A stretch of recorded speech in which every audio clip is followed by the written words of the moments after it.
Hello everyone, court's back in session. We're about to press on with our defense of the admittedly kinda shady philanthropist, Magnus McGilded. We just have to deal with a big commotion in the courtroom. A lot of smoke. Mr. Naruhodo, I managed to find out what happened. Mr. Sato. I was told it was an advanced form of smoke grenade, a type of exploding device that releases smoke. A smoke grenade? It sounds like the sort of thing ninjas use. They're just making sure everything is safe now. I think the trial will start again before long. But who would have done something like that? The police managed to catch someone who was trying to flee the courtroom, apparently. Flee the courtroom? Why? Well, it's a young girl of around 15, I hear. A young girl? Then could it be? The other passenger that Mr. McGilded was just talking about? My thoughts exactly. Oh, what's the come of Mr. McGilded, actually? There's so many things I need to ask him about. He's not here. I think he was summoned to the prosecutor's antechamber to answer questions.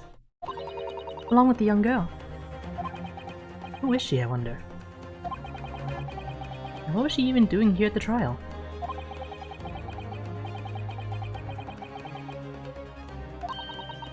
There's another matter that's troubling me. What's that? The 20 pence. Hmm? Oh, According to the coachman, Mr. Beppo,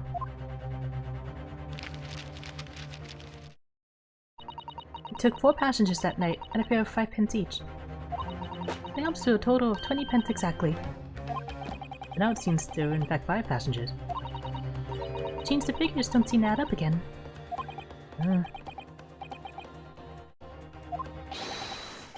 Counsel for defense, kindly proceed to the courtroom. The trial will recommence in 5 minutes. Oh, thank you, officer. We're going straight away. Well, there she is. I imagine this young girl will be asked to take the stand and testify now. I really can't imagine what she's going to say. Or it could alter the whole direction of the trial. We'll know soon enough, Mr. Sato. Yes.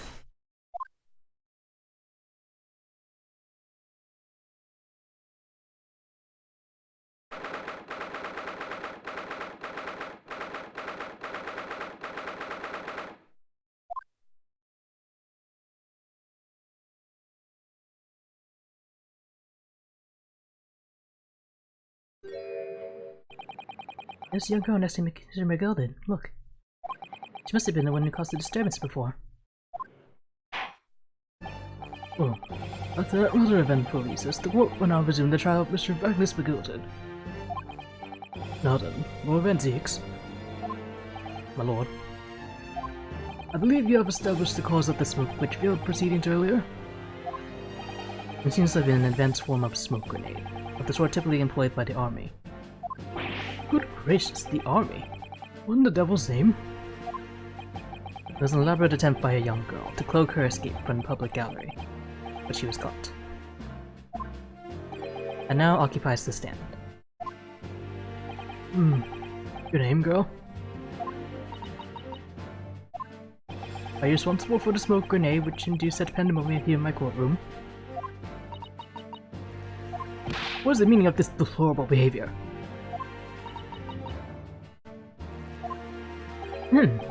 If I may, my lord. Yes, Mr. McGilded. I think perhaps I'll have to explain here. Why it is that this wee lass was here in the first place, and why she tried to bolt like that.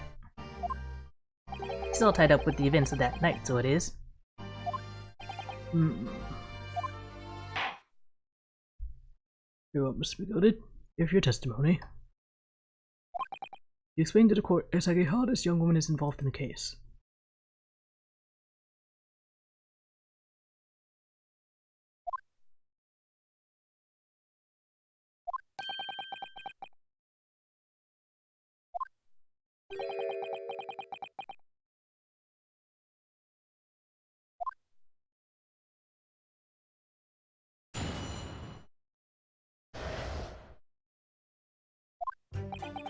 On the night in question, I took the back seat in the omnibus and promptly nodded off. Then Pegora, laughter and a wee scream woke me up with a fair start. There's a fella collapsed on the floor at my feet, so I sat him up on the seat across from me. Then I turned to find out where that scream had come from, and bless my soul, what did I find? There's a child in there, all curled up in a ball, and a wee self away.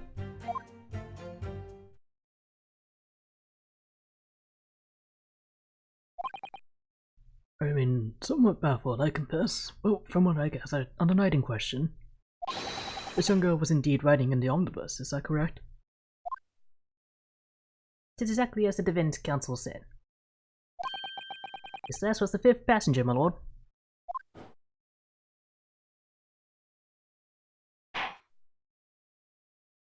Very well. Defense may now cross-examine the witnesses. Are you ready, counsel? Yes, my lord.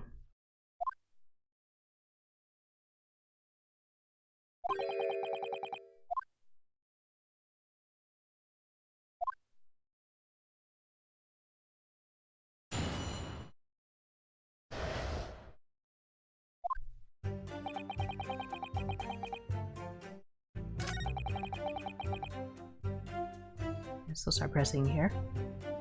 Hold it! A loud thud, you say, and a scream? Aye, that's right. How can I explain it? It was like the sound of someone falling to the ground. That sort of noise. So you think it was the sound of Mr. Mason falling to the floor having been stabbed?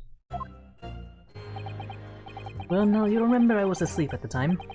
I wouldn't like to say. When the sound woke me and I opened my eyes, there wasn't a soul to be seen in the carriage but the fell on the floor. You didn't see anyone. But at the same moment, you did hear a scream. On the seat above you on the roof deck, I presume? Not above me, no, my lord.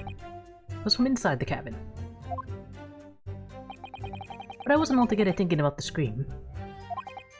No, I was too stunned by the desperate sight before my eyes.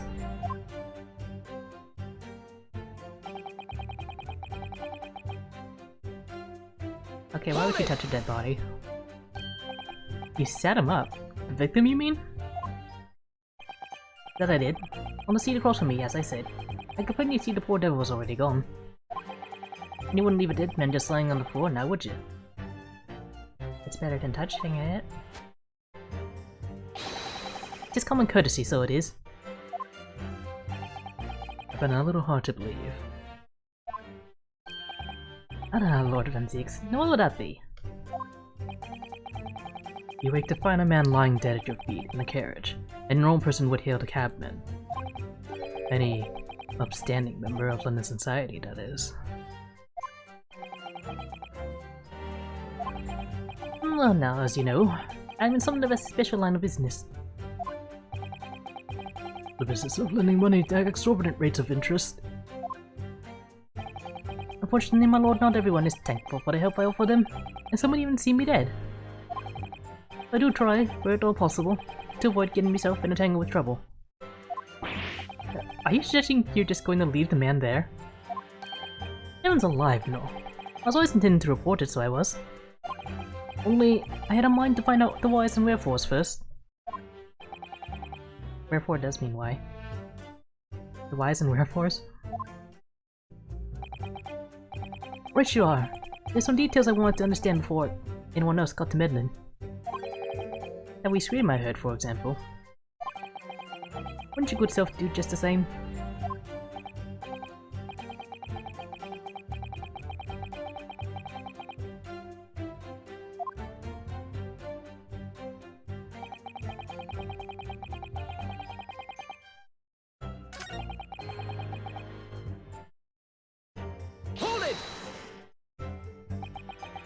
You say she was hiding herself?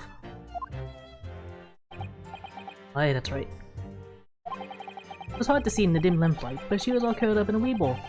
When our eyes met, well, my heart nearly stopped beating in my chest.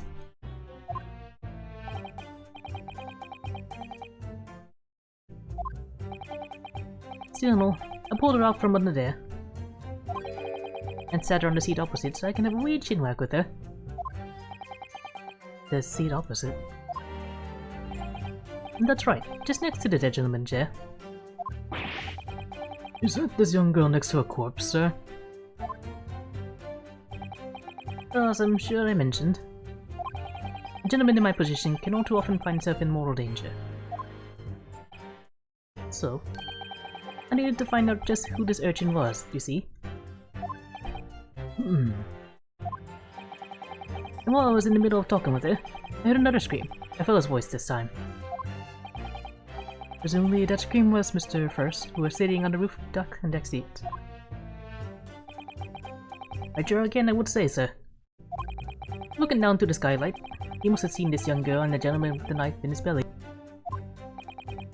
In other words, the previous witnesses did not in fact see you at all, Mr. McGilded. What I believed to be yourself and the victim was in fact this girl and the late Mr. Mason. Aye, my lord. I was, as I think everyone understands now, sat at the back of the carriage, out of sight.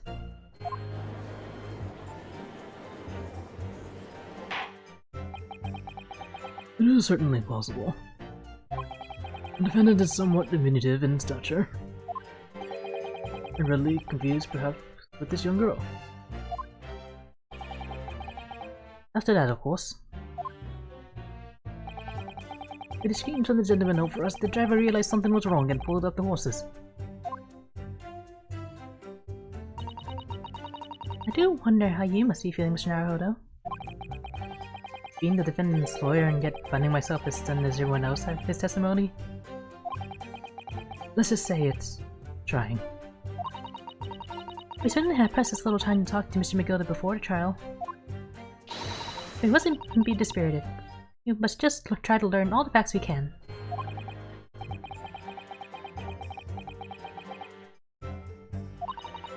Mr. Naruhodo, no grumbling even if you're headed.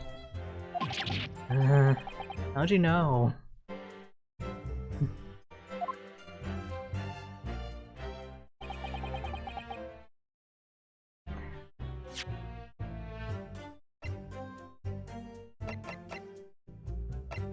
I didn't really find any new information yet. I guess I keep pressing everything else. Hold it! When you first got on the omnibus, were there any other passengers already on board? You're not. The cabin was empty and there was no one on the roof deck either. You were the first passenger, as it were. You see. Aye, and that's why I took the backside as I did. It's the most comfortable, so it is. Could you explain exactly what you mean by the backseat? By all means. Is how you already described it earlier. Talking about the seat opposite the one in which the poor gentleman who was stabbed was sitting. Like I said, it's the most comfortable and where I feel most at ease. And of course, I enjoy gazing through the skylight from time to time as well.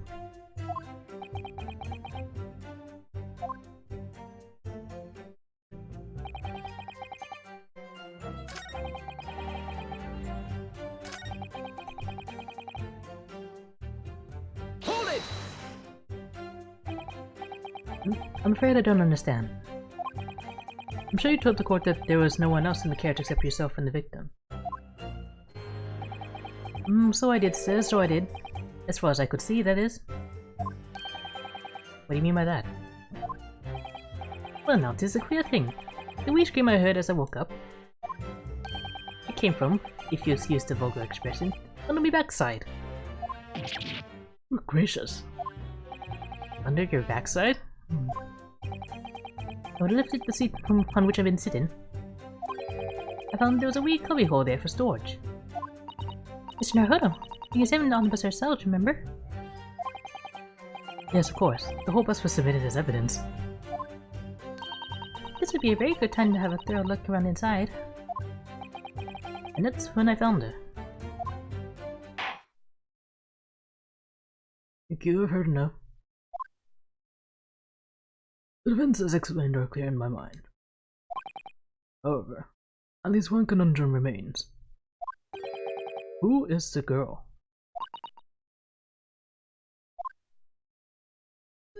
Her name is Gina Lestrade, my lord. She's a chancer. Intercourse among large crowds, relieving people of their purses. Was commonly called a pickpocket. What? This girl here? A petty thief?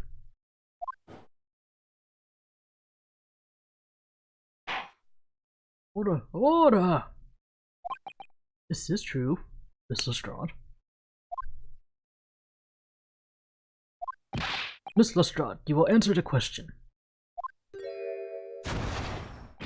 Oh. How dare you? What is the meaning of this? Oh. No, she's gone.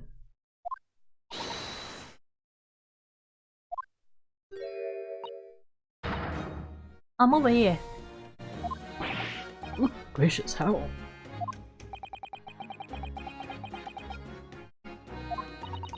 I know what you all are thinking. Girls are all the same. Just a little dipper, you'll say. Slipped up and got caught on the job. Got herself back into a corner so she knifed the gent. Go on, this one's near it, ain't it? No, not at all. This is a court of law. We're here to determine the truth, not cast.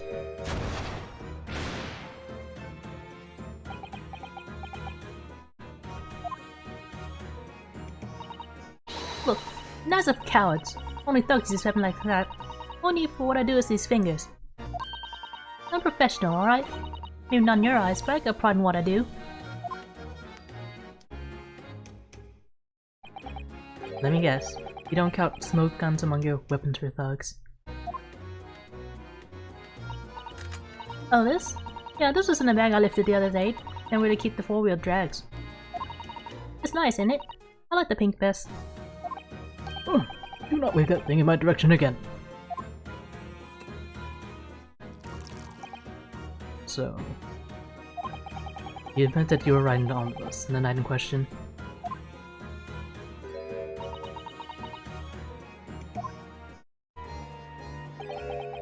It's alright, lass. You can tell him the truth now.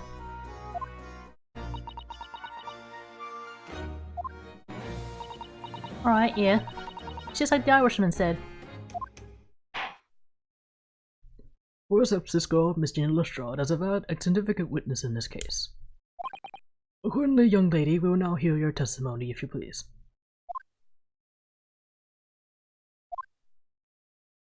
You will tell the court exactly what happened in the omnibus on the night in question. Alright, if I have to.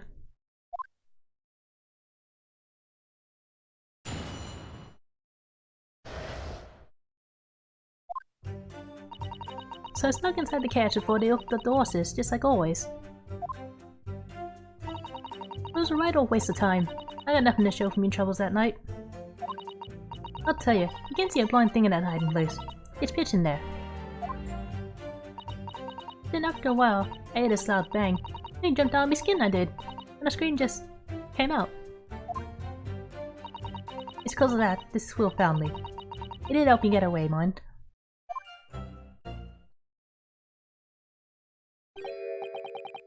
Yes, he let you go. I fail to understand why you would let this street urchin go, Mr. McGilded. Oh, 'tis simplicity itself, my lord. You see, she couldn't possibly have killed the other passenger. I knew that for a fact. How? As I'm sure I said before, sir.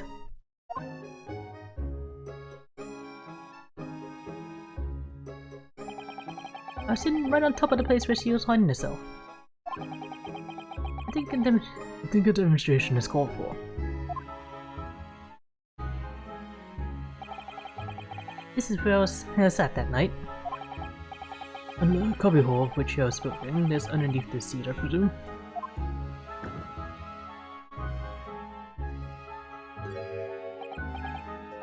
Yes, it does appear just large enough to accommodate someone of the ghost stature.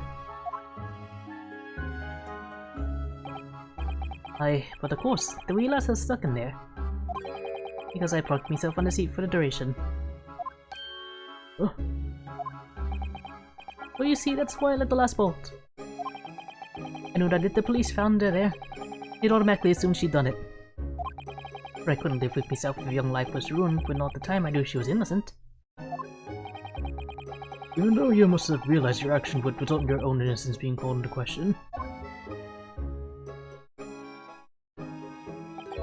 Not at all, my lord, not at all. I knew in my own heart that I was innocent. So I thought it's worth taking upon my own good name for the sake of this less fortunate lass. My goodness. What a perfect gentleman. My lord, this fine example from me, I cannot possibly be guilty of a heinous crime like this.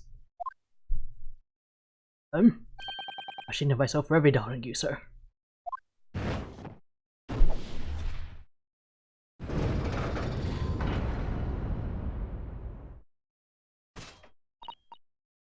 The calm, calculated reasoning, one arrives clearly at the truth every time.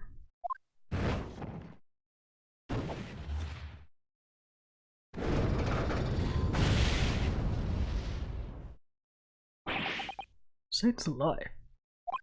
All 6 members of the jury, consensual in their leaning to a verdict of not guilty. Mr. Naruto, this, well, must mean... It must mean what? that we're victorious. We've won? Are you sure? Objection! At the sight of my iron-heeled Wellington offense, pray do forgive the discourtesy.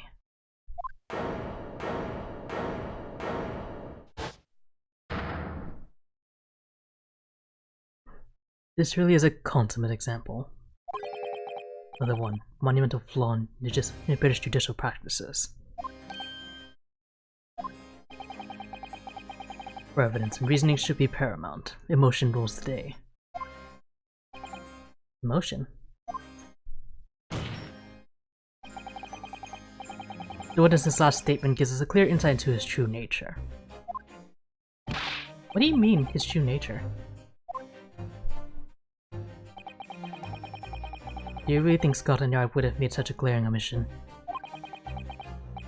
After the incident, the omnibus was intensely searched by officers of the police. Obviously, the interior of this cubbyhole, as the witness put it, was included in an investigation. The compartment under the posterior seat was full of the coachman's belongings. It's noted in black and white here in the police report. Good lord. The evidence has been tampered with. In order to corroborate Mr. McGilded's story, someone has unlawfully removed everything from under the seat.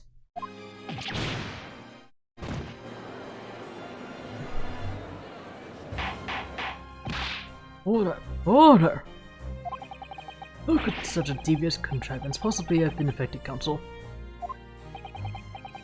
Naturally, we must acknowledge the deficiencies of the constabulary in allowing this to have happened. However, I assure you, when the omnibus was wheeled into the courtroom this morning, the compartment under the seat was not empty. Well, might he been his friend? Me? Well, here it was submitted as evidence. That lets you examine in fine detail as would any self-respecting practitioner of the law. Right. What did you find the condition of the underseat compartment to be? Okay. I do remember some bags in there, that's true. Oh, to be sure, young gentleman will be able to clear this up in a jiffy. Sorry? Go ahead. You to the court now, fella. Oh, this is an all elaborate excuse by the desperate Lord Van Zeeks.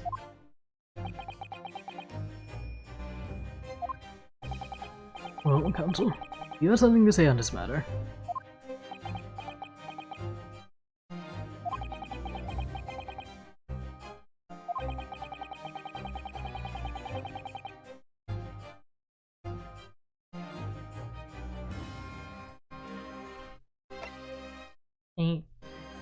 It definitely wasn't empty.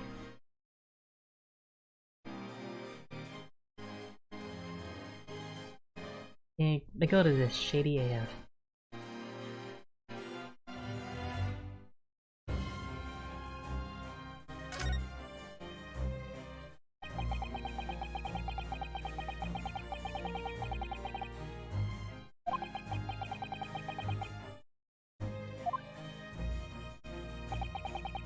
When I first examined the compartment, I'm fairly certain there were a number of articles inside it, yes.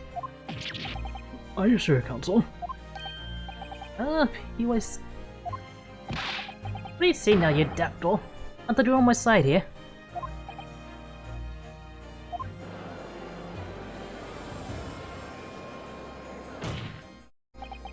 What game are you playing? Your task is to defend the man in the stand. Why would you say something to compromise his position?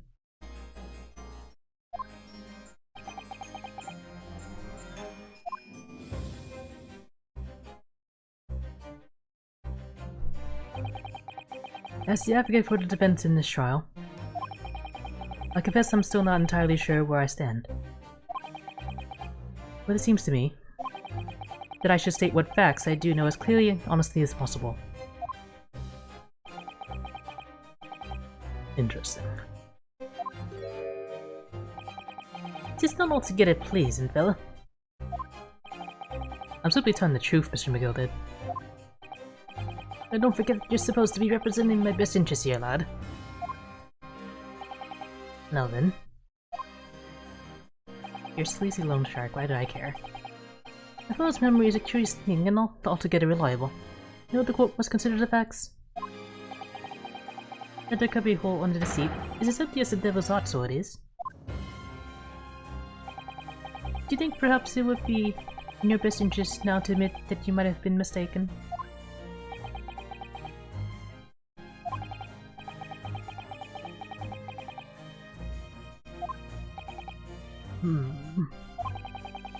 I should let the jury to weigh in on this matter, I think.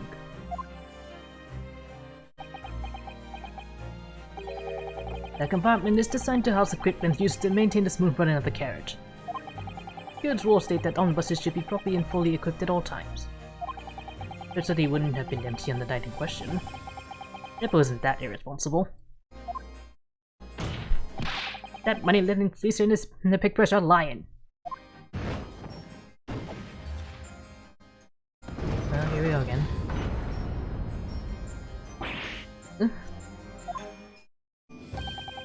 I can't believe I was nearly taken in. The stinking rich are always stinkers. Let them a coward, a lot of them. What? It's a trick. Of course it's a trick.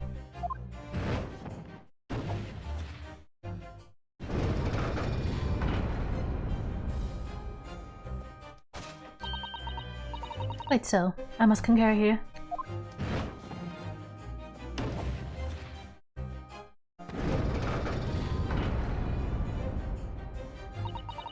With calm, calculated reasoning, one arrives clearly at the truth every time.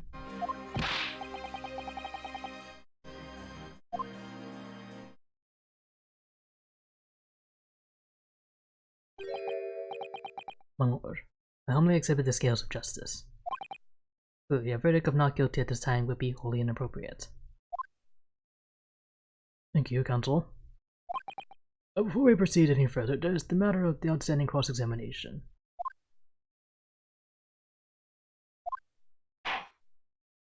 Counsel for our defense, begin your questioning of the witness, please. Yes, my lord.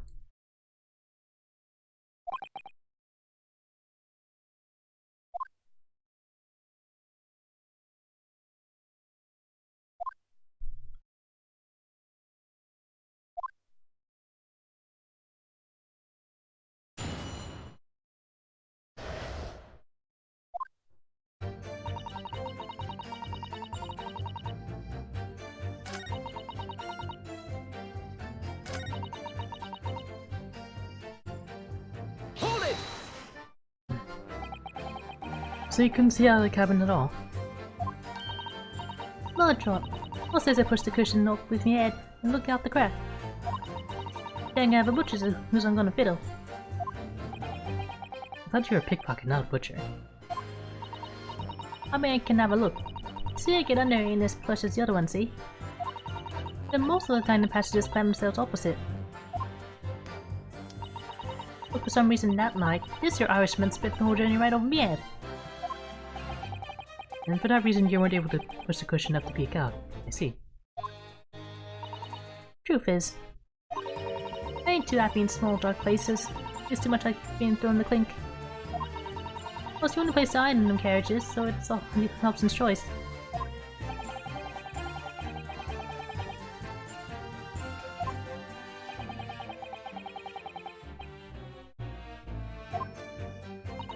So anyways, I was a bit scared, but I had to just stick it out under there.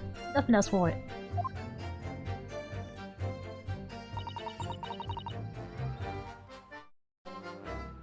Hold it! When you say a loud bang, do you mean the noise of someone falling to the floor? Could have been, I suppose.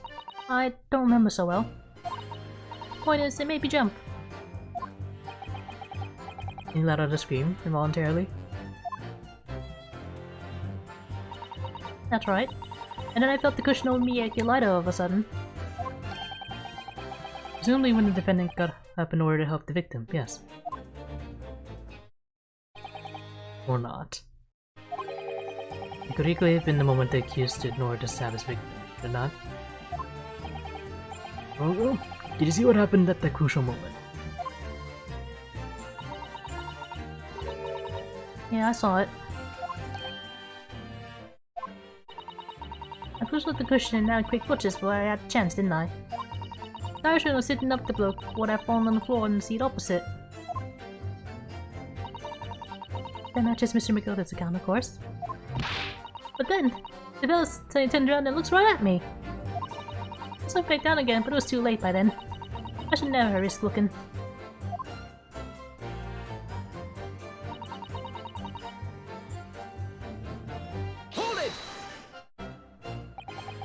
When Mr. McGilded discovered you, he pulled you out from your hiding place. I was scared stiff I was. He dragged me out and sat me down in the seat and all. Next to the victim, Mr. Mason. Yeah. Bloke had a knife in his guts. He was still bleeding. Then the carriage lurched a bit and he ended up falling onto me. So awful. Both me and got covered in blood. Made me feel sick as a dog.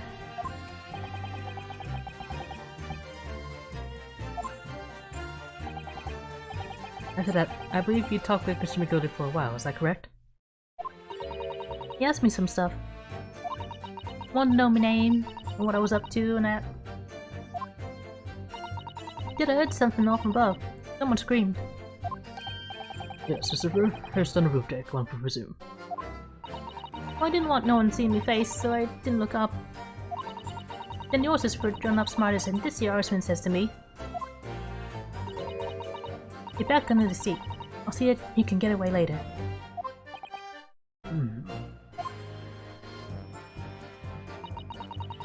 All 6 members of the jury had decided the defendant was innocent. One brief shining moment, yes. It's clear that they're all still very unsure. If we could just find some conclusive piece of evidence among this new testimony, I'm sure we would cinch the verdict we want. Or clinch. Yes, I think you're right.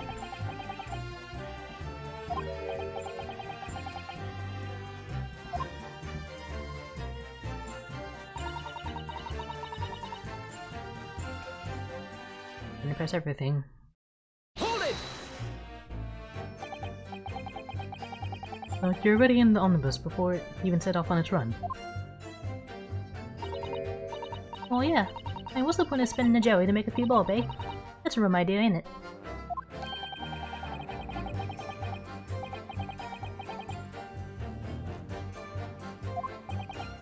Consul, may I remind you that this girl is a petty thief, unrefrained from entertaining her tenants. Oh, that does clear up a little mystery of the fares and all. All paying fetches of 5 pence apiece, making the 22 which the captains testified. And 1 little scrap in case riding for free. That conk of a driver always goes for some grub before his last run, see? That's when I slip into the carriage to get myself in under the seat. Nice and easy, right? Your hiding place is a storage compartment. Full of equipment for the coach, no?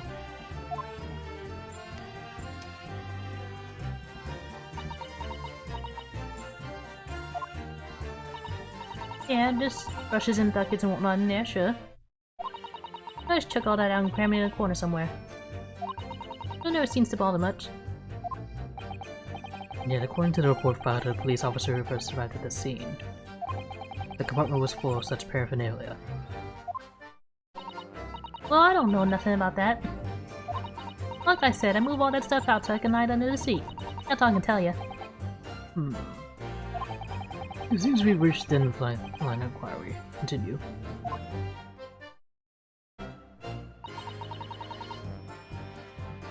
Hold it! A waste of time. Why is that?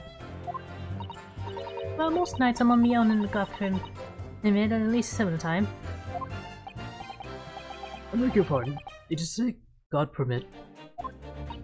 Oh, yeah. Well, that's what my kind call it. You say the omnibus, I suppose. The point is, any normal run the carriage ain't got no one in it for a while. And that's when you come out of your hiding place and get away. That's it. Only that night. This cove was had him, you see, from the start. He didn't budge the whole way, did he? Not 1 inch. I was totally stuck. Do you mean to tell us that you were present in the carriage for the duration? You were under the seat the entire time while events unfolded in the unclosed cabin?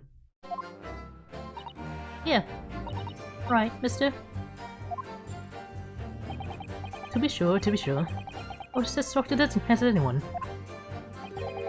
You don't expect to lift the cushion you've been sat on and find a child now, do you?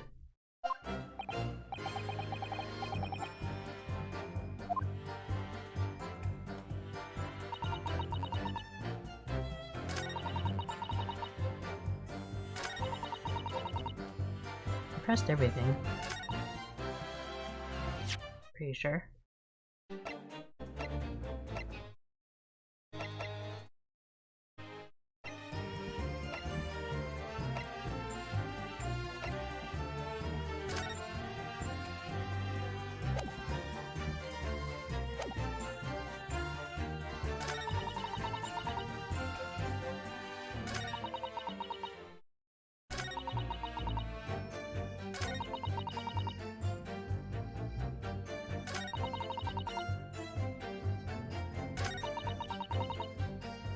Yeah, I'm pretty sure I got everything.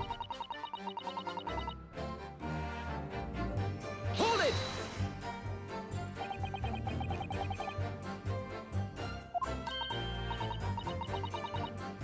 Yeah, I definitely read this already.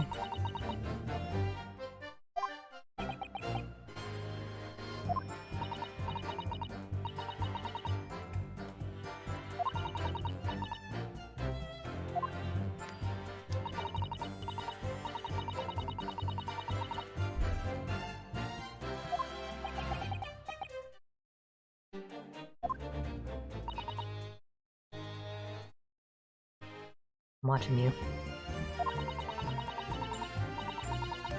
Well, no. A new reaction. Excuse me. Is something wrong, Mr. McGilded? Oh, I do apologize. Was this on the matter, Council? I asked you first.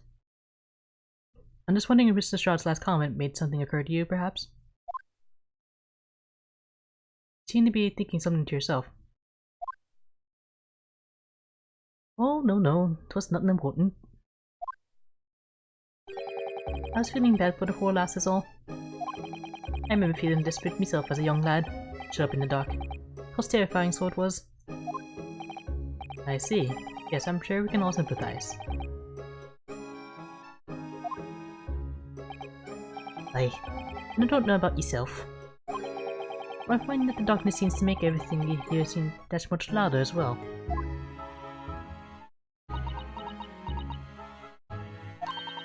Yeah. I suppose it does. Maybe.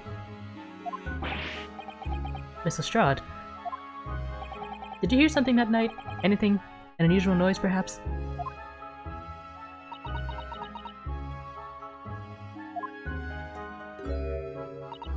Nah, not really. All I could hear was the Irishman snoring. Travis, this don't need to tell the whole world of meat foibles, you little scamp. What a pity. If only Mr. Shroud had heard something, he might have given us a valuable clue. Yes.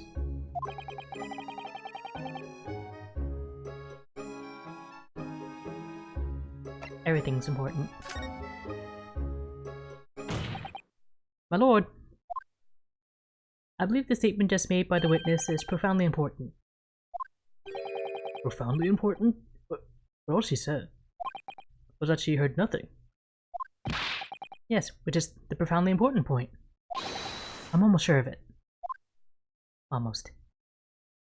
I'm almost sure that I don't understand the inner workings of your Eastern Mind Council. Nevertheless. Your Honor, that comment was unnecessary. Miss Gina Lestrade, you supplement your formal testimony by repeating that last statement, please. What? Supplement? What are you on about? Don't give me your fancy talk. I know what you're trying to do. Well, it won't work on me.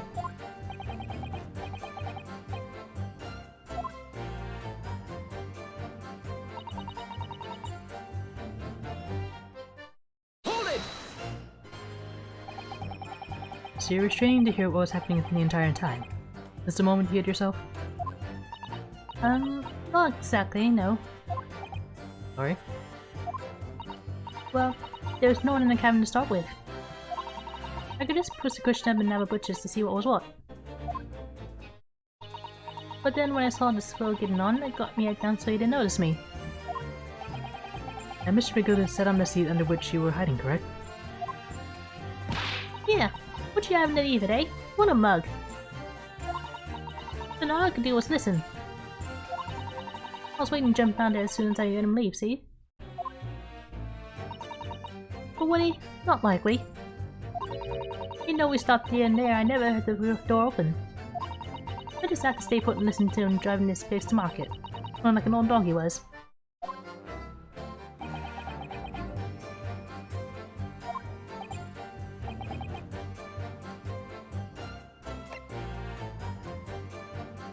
If the door didn't open, when did Mr. Mason get in? Miss Lestrade, what have you just told the court?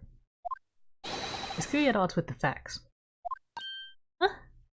At odds? Are you sure, man? Absolutely.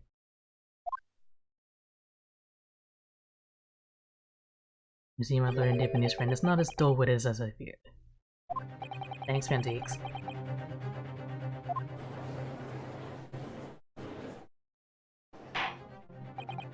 Counsel, I must insist that you bolster your claim with evidence, or some complicit party's name at the very least. Yes, my lord. I expect you to demonstrate this alleged contradiction to the court.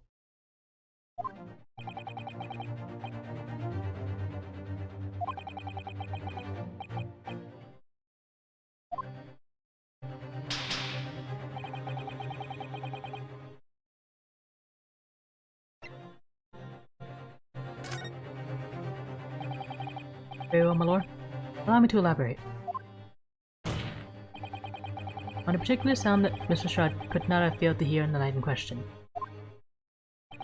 The sound very clearly explained by the presence of the following person.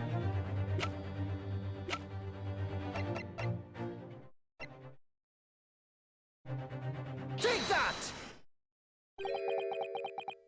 First fired Mason. Yes, my lord. The sound that Mr. Shroud cannot have failed to hear is that of the victim, Mr. Mason, boarding the omnibus.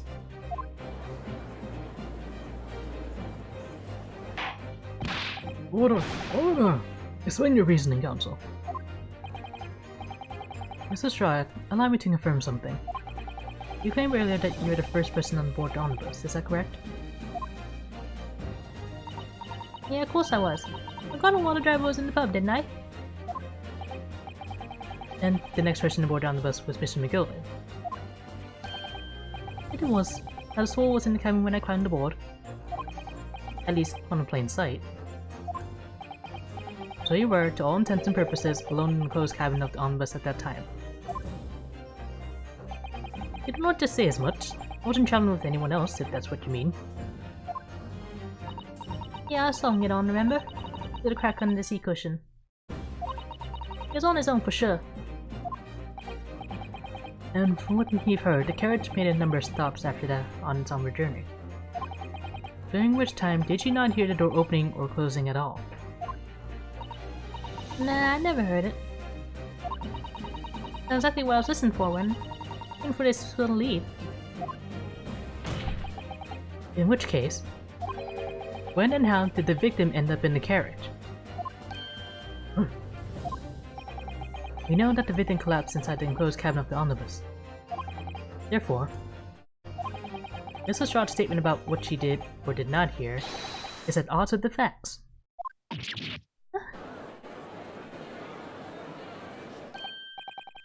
Yes, this petty thief's statement was clearly flawed.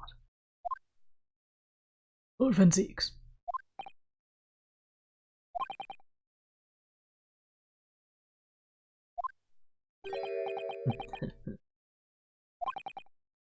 I'm seeing words of thanks are in order for my learned friend. What are you talking about? You have demonstrated matters impeccably. This witness and her colorful statements are entirely unreliable. Her words are convenient untruths, nothing more.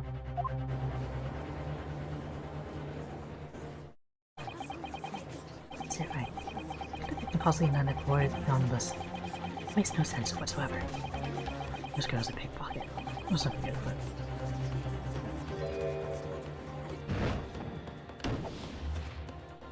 Rain just gets down to business.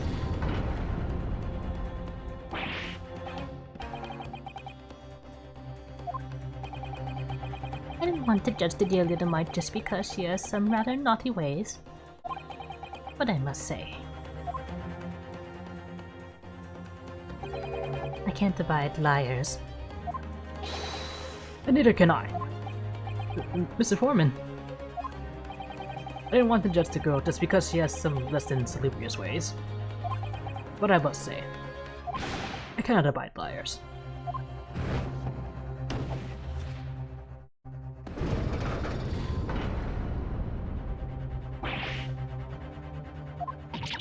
Mr. Naruto, that's 5 jury members leading towards guilty.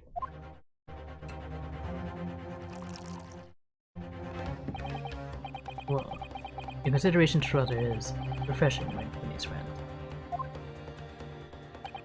To the considerable troubles you have spared me. Like I said, babes. Yes, very refreshing.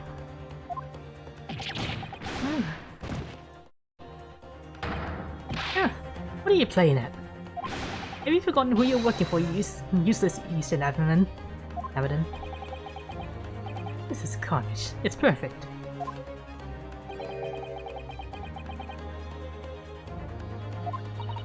Mr. Naruto, the way this is going.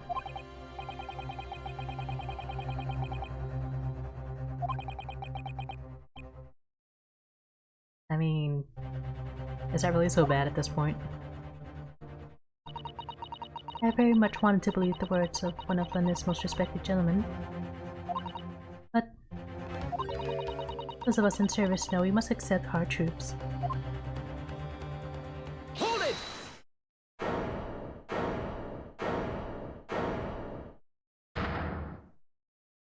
Yes, the witness's last statement seemed to have revealed a critical inconsistency in her story. However, if you consider the possibility that her statement is in fact the truth, it may shed an entirely new light on this whole case. What are you saying? Counsel.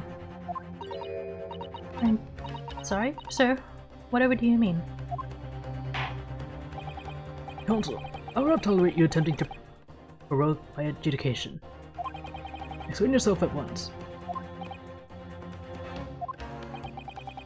When accused boarded the omnibus in the night in question, the victim was nowhere to be seen.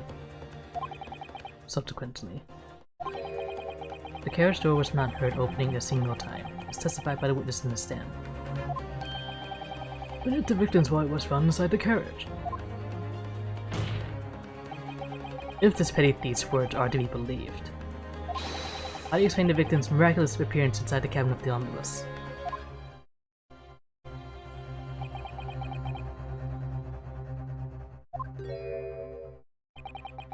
There's only one way to explain how the victim came to be inside the carriage.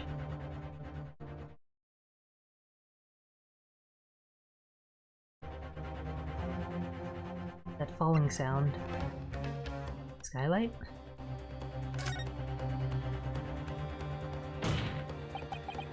If the door wasn't opened even once, the only explanation is that the victim entered the enclosed cabin some other way. Objection! I wonder what new fantasy you were to come up with in your blind panic. But behold, the omnibus is here for all to see. Only one side of the enclosed cabin is furnished with a door. The other has only windows. Fixed windows, which cannot possibly open. In short, there's no entrance to the cabin other than the door. Objection! But there could be. There's one possibility you haven't considered. Oh really? Yes, one other way inside that isn't the door. Another opening, use of which allowed the victim to appear inside the enclosed cabin.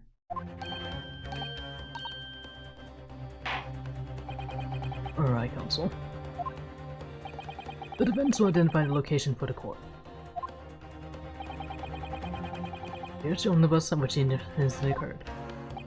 Where on earth is this entrance by which you propose the victim entered the cabin?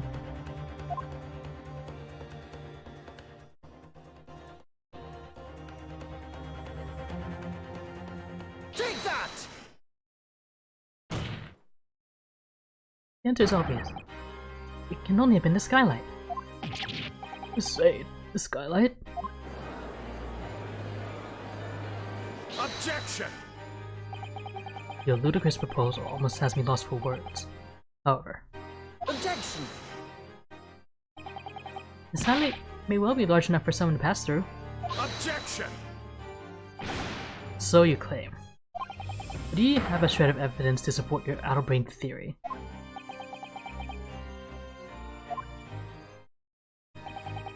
Both Mr. McGilded and Mr. Strahd said the same in their testimony. They each claimed to have heard a loud thud, such as the noise made by someone falling to the floor. Yes, which has already been explained. Was the sound of the victim falling from his seat having been assaulted with the dagger. Yes, it has, but would a man slipping from the seat onto the floor really have made such a loud noise as the witnesses described? A noise loud enough to cause Mr. Strahd to let out an involuntary cry, in fact. Good gracious. Perhaps, in fact, that was the moment that the victim made his entrance into the cabin. No, let me rephrase that. The victim didn't enter the cabin as such. He fell into it. Objection! You're now suggesting that the victim fell from the skylight into the cabin. That's simply impossible.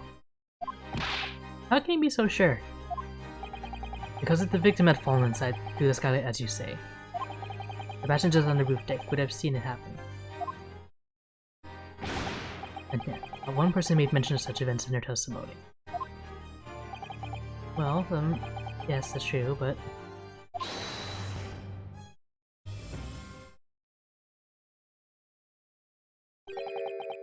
My dear humble fellow, make a wee comment here. Mr. McGilded.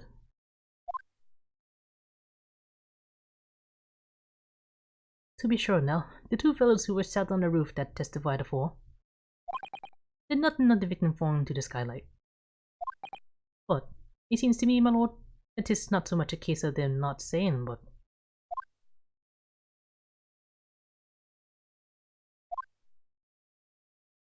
it is a case of them being unable to say. What? I think perhaps the two fellas will be having something of a compelling reason not to mention what happened. Would you not agree, fine ladies and gentlemen of the jury? Oh my goodness, surely not. Those two chaps on the roof. You mean the ones who stuck that knife in a man were?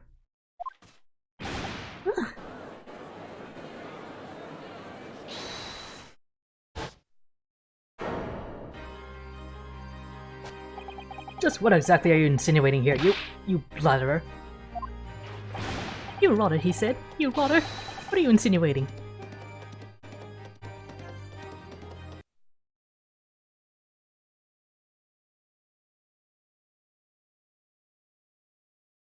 Sorry. Get up first. This is a flaming outrage. I have a good mind to give you a blinker in a minute. I didn't give you a shine in a minute, he said. And so will I. Mr. Fairplay, you're effectively accusing me, a city gentleman and well-respected banker. And me, a very angry hatter. A mad hatter? Suggesting that someone like me could have stabbed that man in the guts. It's a disgrace. It's scandalous. It's... Oh. I protest. I protest in the strongest possible terms. That's right, I protest too. Fuck you, you rotten scoundrel.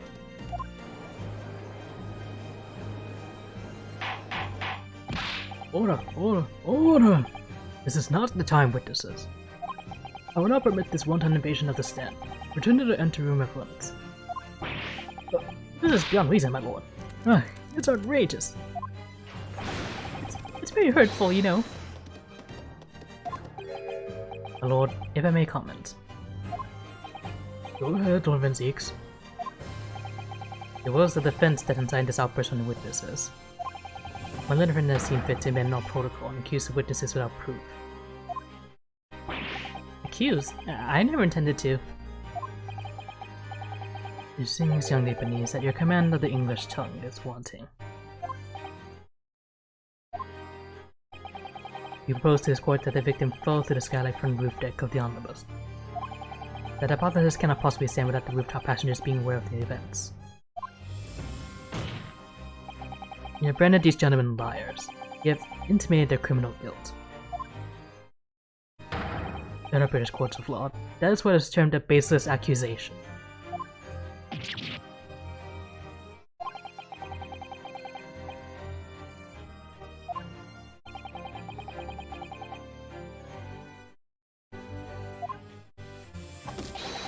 What am I wasting time for? Get him to testify. I thought there was something fishy about that hat from the moment I laid eyes on the fellow. Let's see this matter through now, one way or another. It is filth and rubbish in our midst. He must dispose of it at once.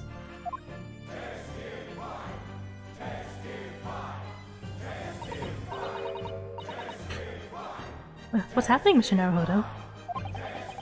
Spectators in the public gallery are in a complete frenzy. Mr. Fairplay and Mr. First. My lord. You will take the stand again and make another formal testimony. In reference to the indictment brought by the defense. Yes, my lord.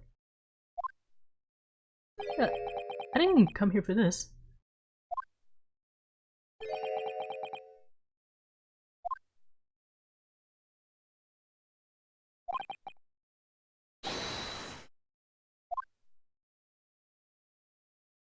Here we go.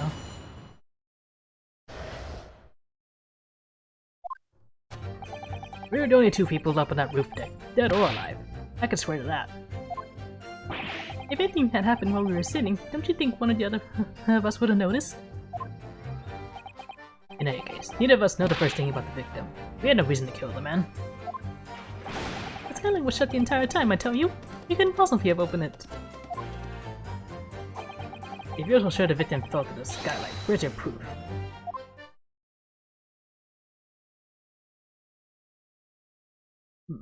I must say that on listening to this testimony, is somewhat hard to imagine.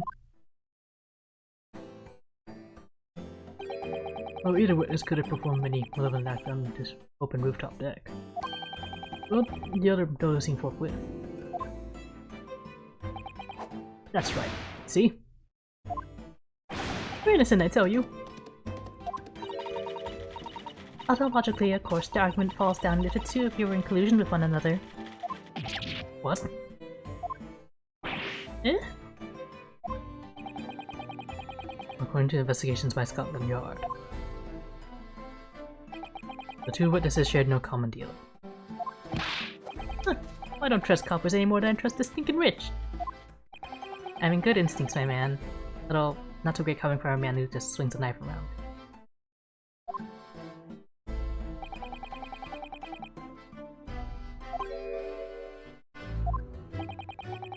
Counsel for the defense, over to you.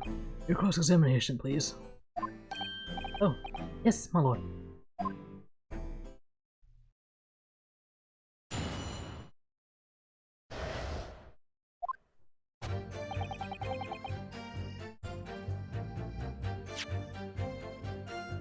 Some evidence, huh?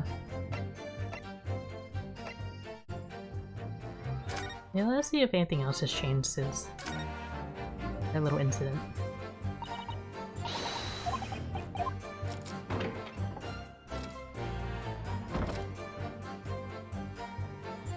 It's blood.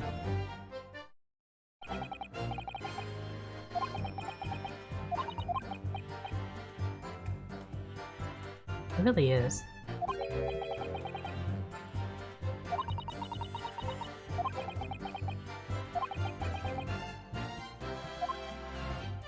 And it's like a slightly different shade than this. A lot brighter. And this skylight.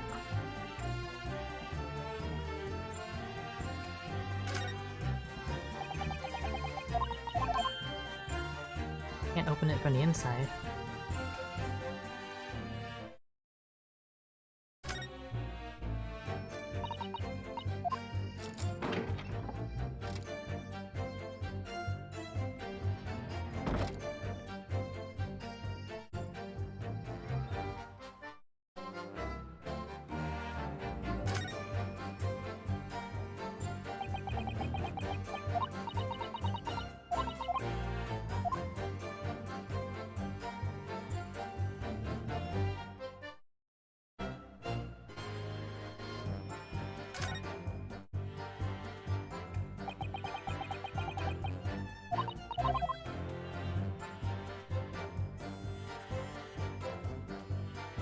Is that little latch not a separate thing?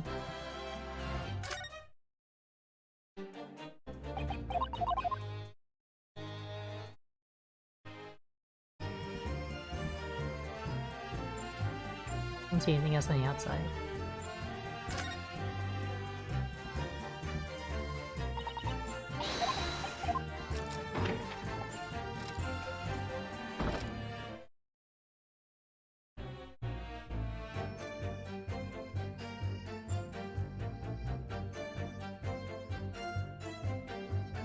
I want to check this cubby hole again.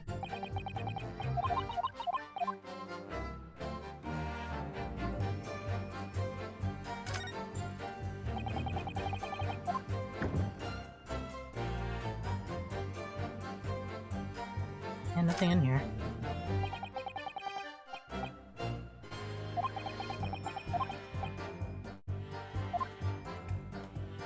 I thought you were good at observation, you know.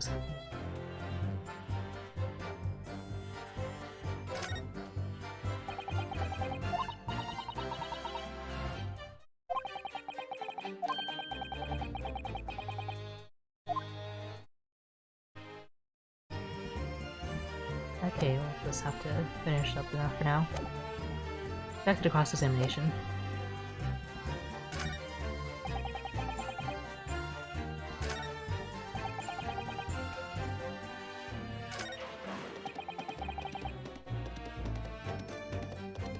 Hold it! Are you quite certain about that? That the skylight was shut the entire time? I'm gonna lose my block with you in a minute. He's gonna lose his rap with you in a minute. That's what he said. Take a look for yourself. Go on. You see? It shut fast down, just like it was on the night. So it is, of course. A fellow the size of Mr. Mason could likely break through it after still and all. What? It's looking at the size of the thing, you understand? Hey, hold on there a minute, sir. The size of the thing means nothing. On its own. Let's consider the bigger picture here, shall we?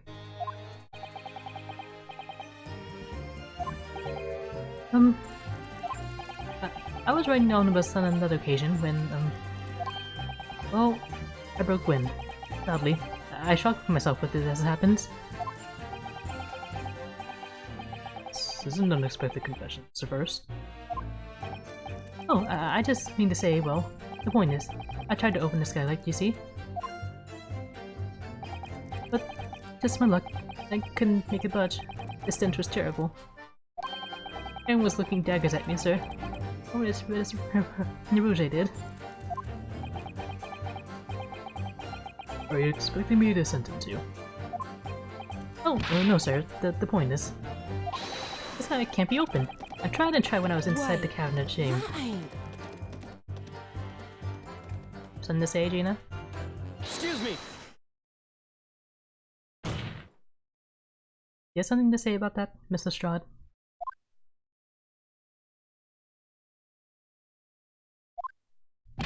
Mr. Strahd.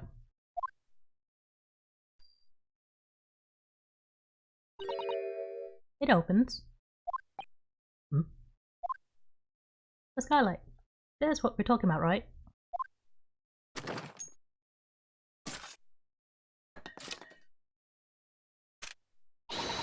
All them skylights open dead easy. That's a lie, I tell you. Otherwise, when I broke wind, You can't do it from inside, you mug. Ooh. Look, a few weeks ago, I was up on the roof deck of one of them drags. I had a great hole. I mean, I had purses coming down my ears. Mr. Straw, this is not the forum to be eulogizing the subject of your criminal activities. Well, anyway, I had a bit of a scare. When I lifted the last bloke's purse, he got wise to me. All four of them surrounded me, so I couldn't knock off the bus and leg it. What I did was, use the skylight, open the catch and jump right through. What? Yeah, the catch to them skies is on the top side. That's why you can't open it from the cabin. This guy opens from the roof deck? They live. I bought on the roof of the omnibus at once and verified his witness's claims.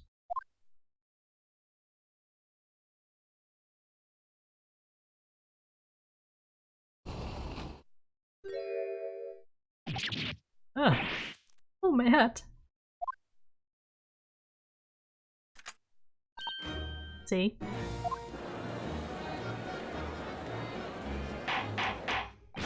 Order! Order! Order! So, it appears that this street ghost statement is quite true.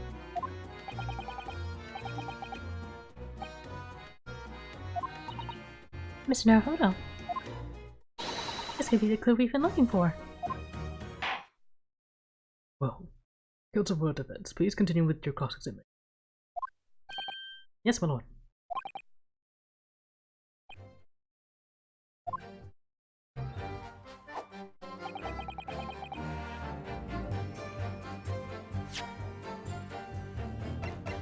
Proof, huh? I'll find some proof, probably.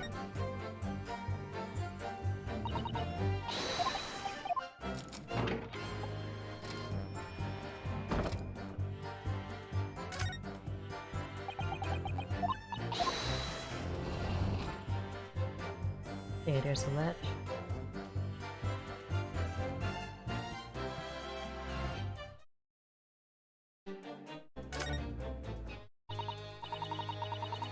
It does open very wide, doesn't it? Why not to kick someone like you through, certainly, Mr. Naruhodo? Why someone like me?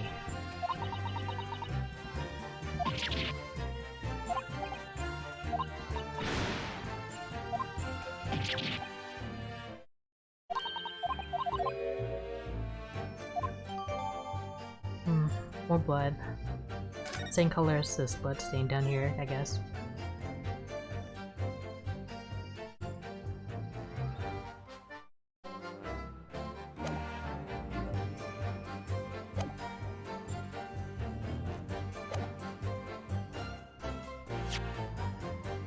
I guess that's my proof. Objection! Online question. The victim was fatally stabbed in the stomach. Immediately afterwards, the victim's body was pushed through the skylight into the cabin below. Those are the facts. An irrefutable proof.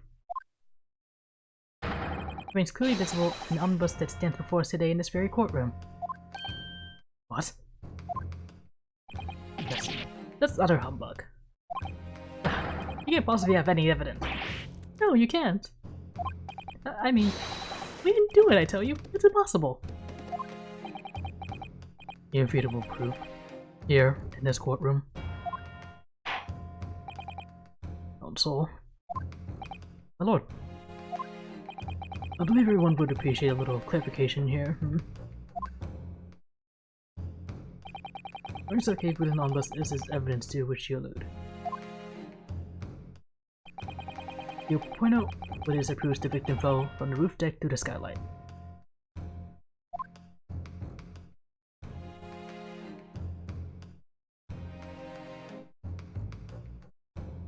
Got it! Jupiter! Is that blood? This blood stain proves two things. Firstly, when the incident occurred, the skylight at the omnibus was open. And secondly, the victim was already bleeding when he fell through the opening. Why?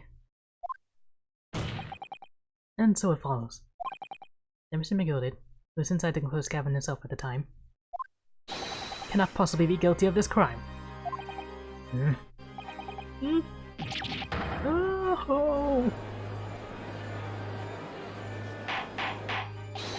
Oh! Order! Hold it! What? The blood could have been sprayed up there when the fellow was stabbed inside the cabin. And only found its way to that one particular spot on the skylight. True, that would be very convenient. Let's keep in mind that the skylight catch can only be unfastened from the roof deck. I myself wouldn't have been able to open it now, would I? But... There's no way to know for certain, is there? If the jet really fell through the skylight, I mean. Why don't you have a good look at the floor of the cabin between the two seats, Mr. First? It's all too plain, if you see.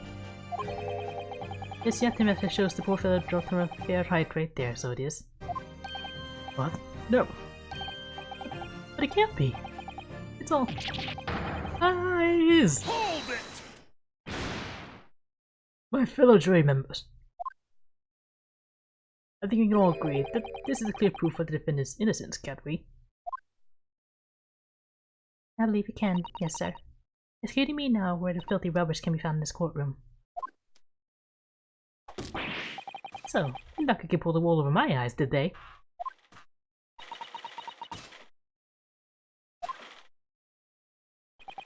I won't tolerate any of the guild's characters being sullied with blood. I won't tolerate it. Oh, I always knew that nice gentleman who gave us that delightful park couldn't have done such a thing. On three then, everyone. 1, 2, 3. Objection!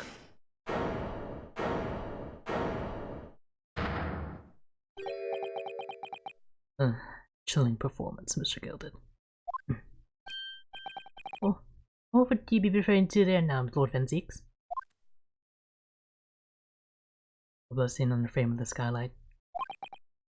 Such evidence is null and void. What? Why? For an extremely simple reason. The smear of blood never existed. Objection! What are you talking about? It's there for all to see. It's clearly blood. Objection! I personally attended Scotland Yard's investigation of the omnibus. The officers involved went over the carriage with a fine-tooth comb. I can say with absolute certainty, no such smear of blood existed in the carriage. At least not until this trial began. But I should just say, Lord Venzies, that the stain of blood was fabricated, my lord. Yes. And while this court has been in session. What?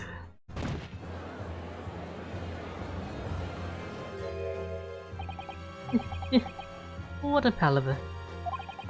I must say I didn't expect such crude reasoning from a prosecutor of your standing, Lord Van Zieks.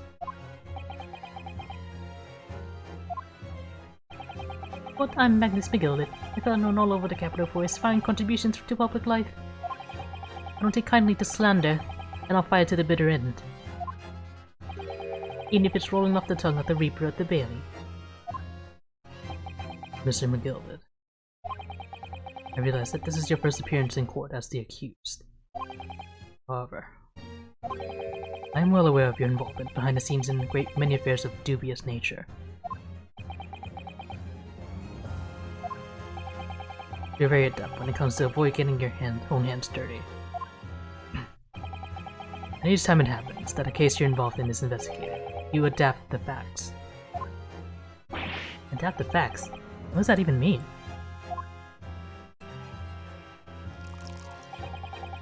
In a bit of fortune the size of Mr. McGilded's, however ill-gotten they may be, nothing is impossible. Tampering with evidence, manipulating the scene of a crime, bribing witnesses. I trust your ability to concoct the most convenient of stories, sir. But, Lord Van Zieks, this will not do, to be sure. Will it now, counsel? Oh, no. I think it's fair to say, this does all sound like a rather far-fetched excuse by a desperate man. The blood on the skylight didn't exist, you say?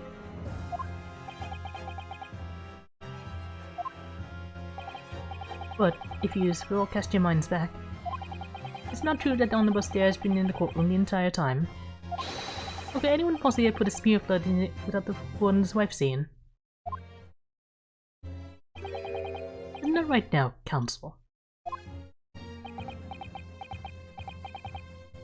I don't like this.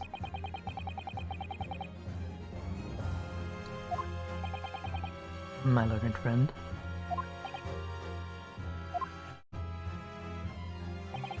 Here's hearing your opinion on this matter, in your own words.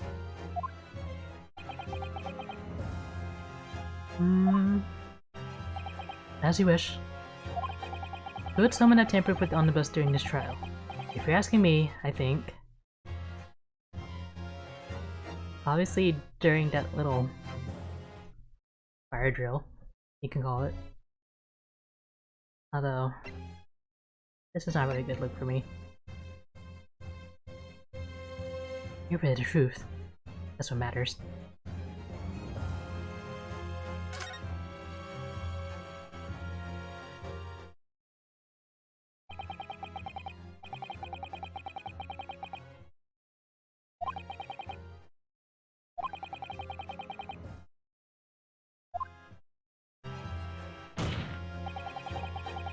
There is no evidence to suggest that the defendant did as my learned friend suggests. However, in terms of having the opportunity to carry out the alleged tampering, there is one possibility. Good gracious. Explain yourself, counsel.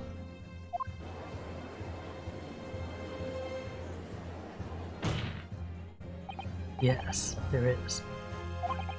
It seems my learned Japanese friend has no intention of running from this deceit. Deceit? I'm sure everyone still remembers clearly. The recess that we were forced to take.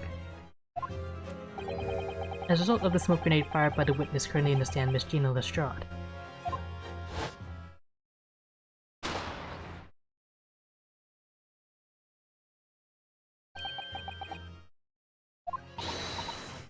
Ah, what's going on? Smoke, ah.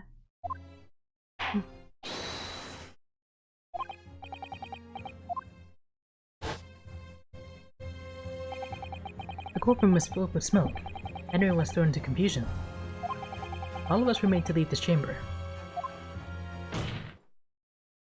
In that brief interval, under the veil of smoke and in all the chaos, it could have been possible to steal the inside the omnibus.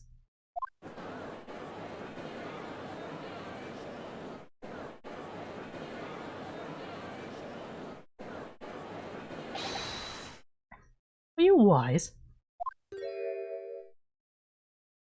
Why are you trying the poor, you rotten feckless gouger? The feckless gouger? You're supposed to be defending me. It's a wicked plot. It's a plot to undermine me, so it is. Objection! Whatever you think this is, it changes nothing. The facts are the same. Willy Wonka looking ass. But this courtroom was evacuated earlier as a result of the smoke grenade. A number of inconsistencies materialized in relation to the omnibus. Inconsistencies? Such as? To start with, the storage compartment underneath the rear passenger seat. When the police investigated the omnibus, this compartment was full of the driver's items. Second, we have the smear of blood on the edge of the skylight. As Iris said, that was not present at the start of the trial this morning. Unfortunately, Lord Ventix, no one is able to corroborate your claims.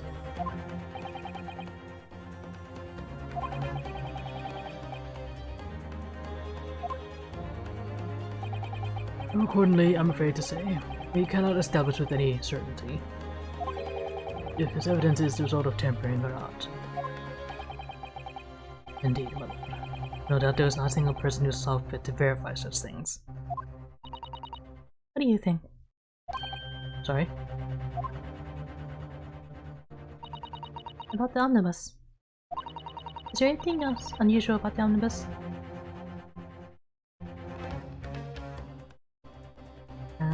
Does that other blood stain on the ground count? Because I have an inkling. My lord. Yes, counsel. There is one further inconsistency. I marked that Chile could not have been present at the start of the trial. What? What in the devil's name are you going to say now? If you dare betray me, you little maggot, you better stop with watching your back. Your Honor, he's threatening me. Silence, McGilded. The court awaits the defense's clarification.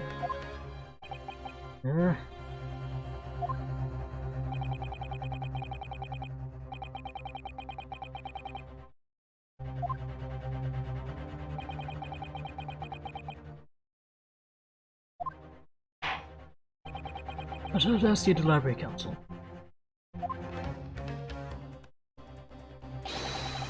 Where exactly is this alleged mark that containing appeared at some point during the trial?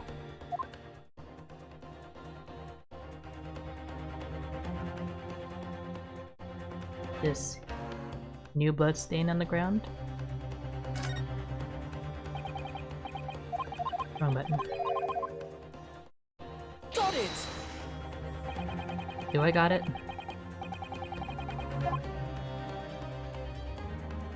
You certainly expect to find signs of blood where it ended. But as far as I recall, this blood stain on the cabin floor was not there when the omnibus was first brought into the courtroom. Good lord.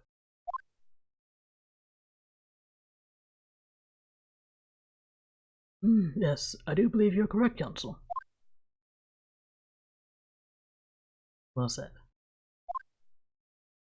Although, as advocate for the defense, one might say that was a very careless slip of the tongue.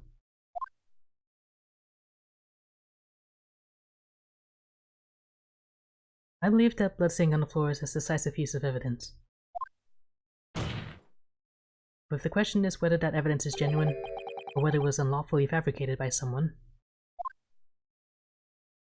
I feel compelled to admit that there's at least a possibility that the evidence is fake.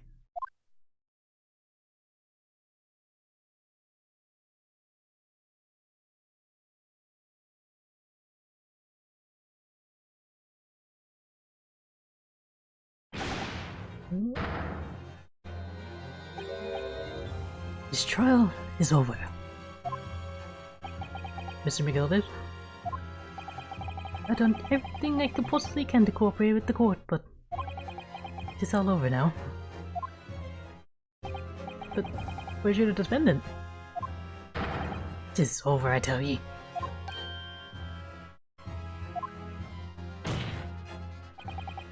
Memory, recollection, what people think they saw. It's all a nonsense. Facts are what counts, and the fact is that bloodstain is there now. Well. And over the course of this desperate trial, long and extremely drawn out as it has been, the good-for-nothing Reaper of the Bailey has failed to present any decisive evidence at all. I got you there. I'm scandalized, so I am. I thought better of Lord Van Zieks. Well, my lord.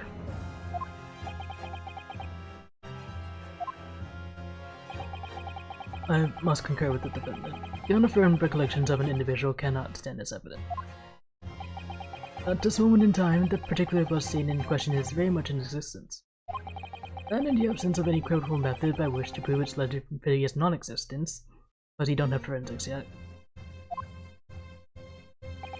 I regret to say that it would be improper for this trial to continue. Your lordship can't be serious. Lord Van Zieks, what is your position?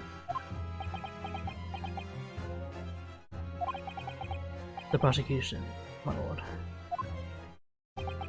has no further witnesses or evidence to present. Very well. In that case, as I believe we have explored every possible avenue in this matter, I shall proceed to my adjudication. As a formality, I am of course advised to confirm with the defense first.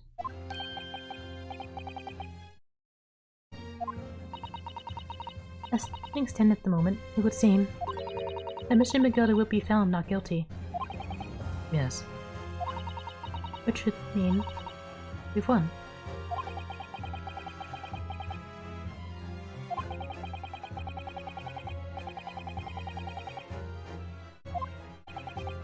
Answer for the defense. Your closing statement, please.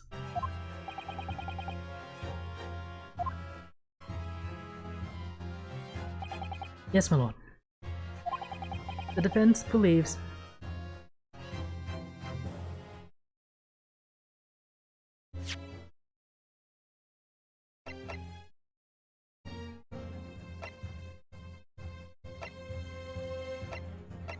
I don't really have evidence either way, do I?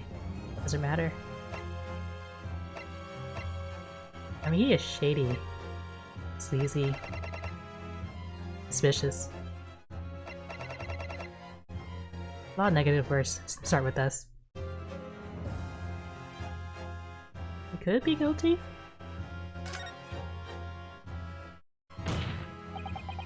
I'm here in this courtroom today to advocate for the defense of my client, Mr. McGilded. However, at this moment in time, I cannot, in all good conscience, attest fully to the defendant's innocence. What are you saying, man?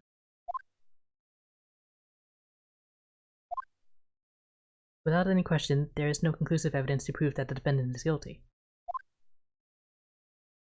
However, there's also no conclusive evidence to prove that he is innocent. Good gracious me! Order! Order!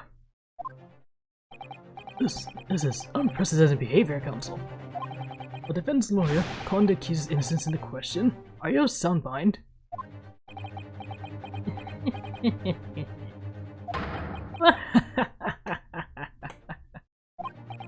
Oh, it was a grand decision to appoint me as my lawyer, so it was. A grand decision. What? I must say, I didn't expect quite such an exciting spectacle at the end there, but still. Here, add this for your troubles. Your job here is done, fellow. And some fine work you've done, so you have.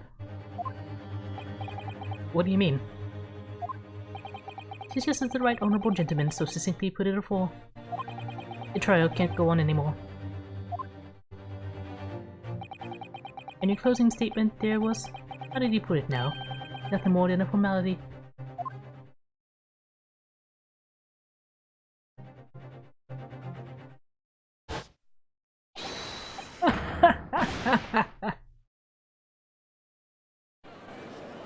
Okay, yeah, he's definitely guilty. You see that, right? Everyone?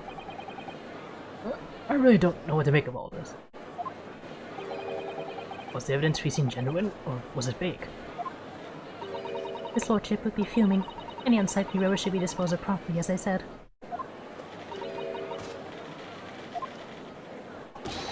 Just thinking Rich always guilty of something. You mark my words. I feel terribly ashamed that I ever doubted that lovely man who gave us the lovely park.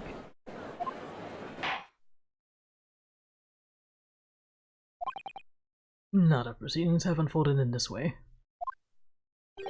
I am compelled to declare a premature end to this trial. Furthermore, the court must accept the defendant's plea.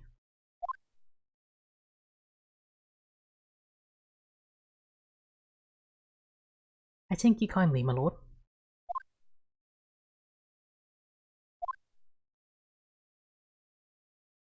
I hereby pronounce the verdict of this court. Objection! But we still haven't determined if the bloodstain in the omnibus is genuine or not. We don't know if these witnesses are telling the truth or a pack of lies. We have no idea about the truth. Lord Venzix. My lord. The case made by the prosecution was flawed, plain and simple. If indeed the omnibus presented as evidence was tampered with, the prosecution is at fault for allowing such a disgraceful perversion of justice to take place. Damn. My sincerest apologies, my lord. Objection! But wait. When we were evacuated from the courtroom, Lord Venzix ordered the evidence to be secured. I'm afraid the prosecution cannot shun responsibility in this matter. That's so unfair. The culpability of the defendant has not, at the present time, been established by this court. Consequently, the jury would not be required to proffer judgment. What?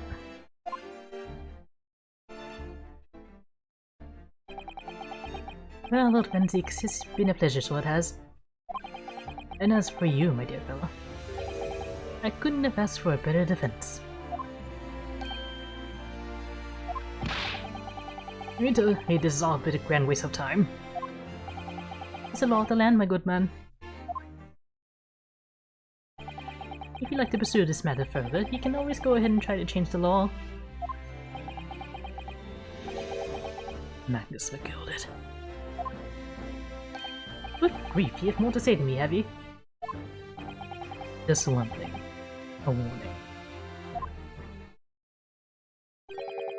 This is far from over.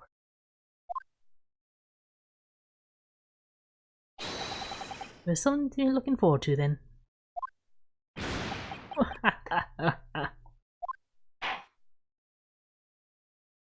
I hereby pronounce the defendant, Mr. Magnus McGilded.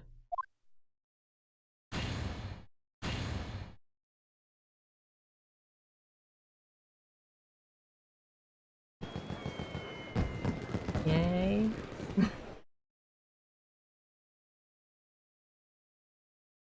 Did they have anything like double jeopardy laws in Britain back then? I can't believe it. This is an outrage. It's evidence more. What are you talking about? They must have been cleared. He's innocent.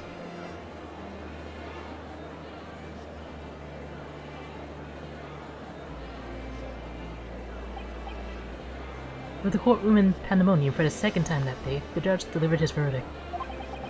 And my first ever trial in Great Britain came to an abrupt end. With the defendant being found not guilty, ostensibly a victory for us.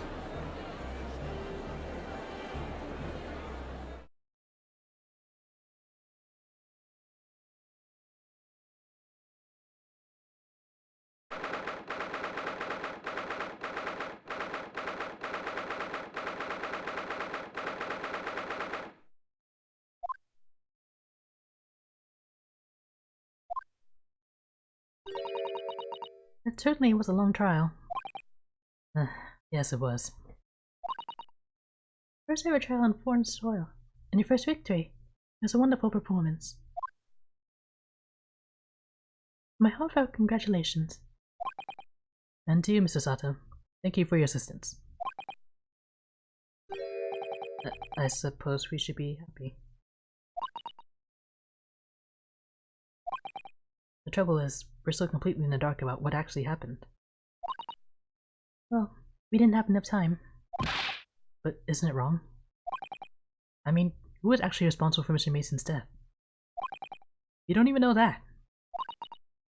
The whole aim of the defense is to obtain the verdict that exonerates the defendant. You carried out your duty to perfection. Hey, that you did. Mr. McGilded.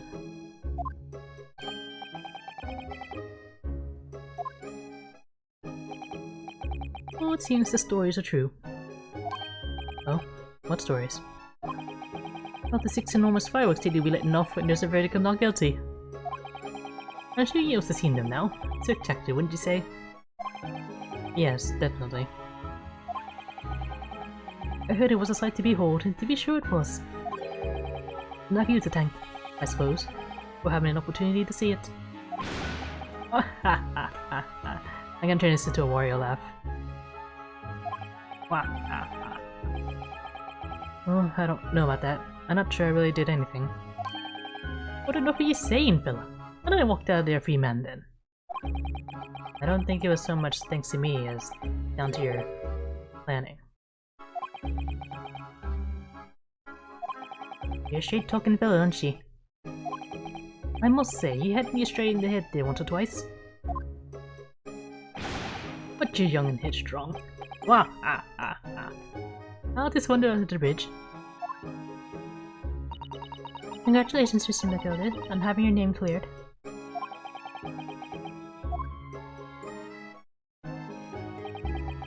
There's only one thing that matters to me. Oh? Like... You've all seen that I didn't do that odious and obstinate deed. It's grand, is it not? I suppose it is. Now these fine fellows of Scotland Yard can take matters in hand and sort out any wee details. They'll see it for what it is. They'll get to the truth. I've absolute faith in them, so I have. After all, I do be providing a good number of their wages with all the taxes I pay.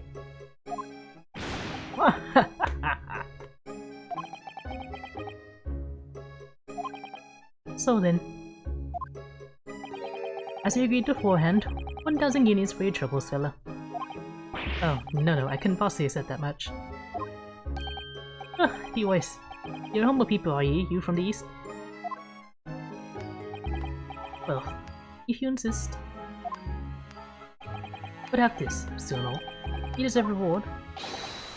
Mr. Magnus McGilded. Everything is ready, sir. If you'd like to follow me into the courtroom.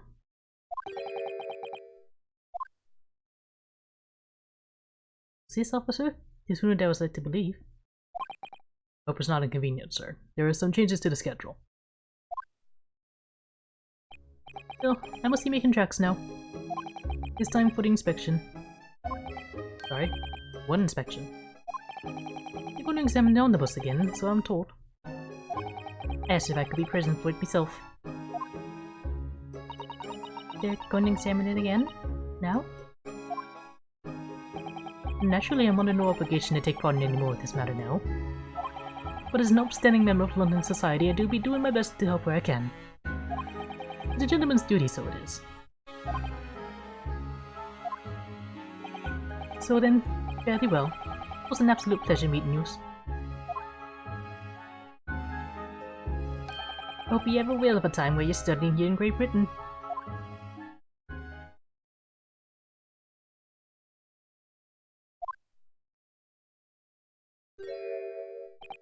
Oh. Tina? Tina? Don't move!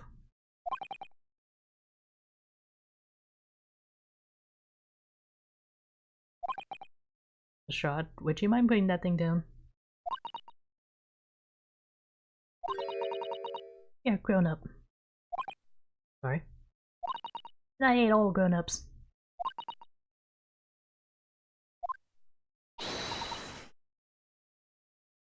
What could that be? Naughty, naughty, running off like that. Yes, what is going on here?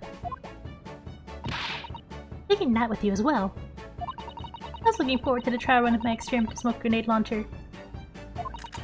Huh. Oh, do you want to play? You won't beat me. Excuse me, but who are you? Oh, good day to you. I'm, well, the inventor, I suppose, of that machine. The inventor? Oh, normal smoke grenades are so dull, don't you agree? White, white, more white. If you have to be shot in smoke, it can at least be a pretty color, I thought to myself. Do we have to be shot in smoke, though? At all? I just took my eyes off it for a moment while I was changing onto a different omnibus and she pinched it. Luckily, I fitted it with a telegraphic beacon. What's it, what? Anyway, you're coming with me now. Back to my laboratory. What? What for? To apologize, of course, silly. To my technician. What? You mean, say sorry? You must say sorry when you've done something wrong. Treating an adult has told you that before. An adult? I don't listen to adults. Come along then, follow me. Fine, have your way. Good luck, you see. I knew you want to do the right thing in the end.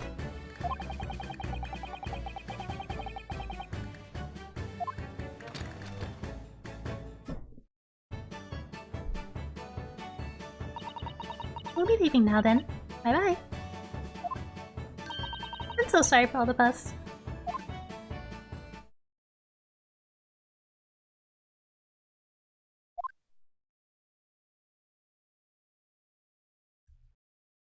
Oh. You think perhaps we ought to be on our way now too? Yes, you're right, but... Where to? Oh. We haven't had time to find a place to stay. No sooner had we arrived in London than we had to rush here. All our traveling cases are still with the bailiff. I was originally planning to spend today in search of lodgings. But this late hour in the day, I'm afraid we may be out of luck. Don't worry though, I have a plan. If the worst comes to the worst, I've heard a lovely park where we can spend the night. Please tell me you're not thinking of McGilded Park. I know it may be a little chilly at this time of year, but the youthfulness will see us through. I'm not so sure about that. I admit winter London night will freeze a young person's thought just as easily as an elderly one. Oh dear, that doesn't sound agreeable.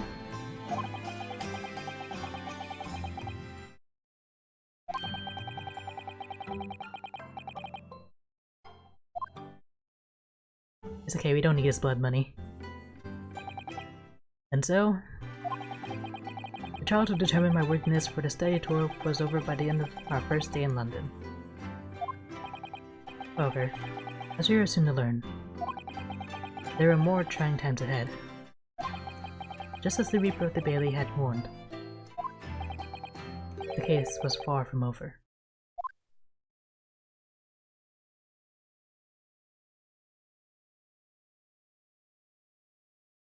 In the cutscene.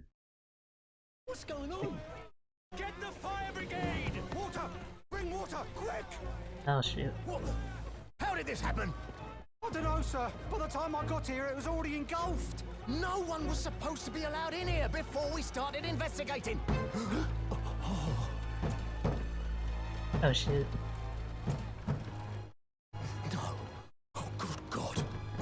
There's someone in there. Oh, and the judge too. Careful.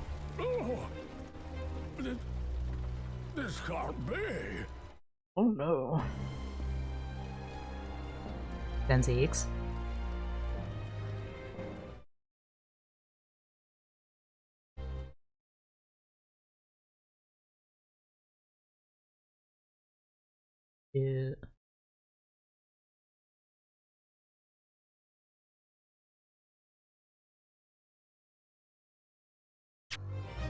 I guess that's where we're ending it then.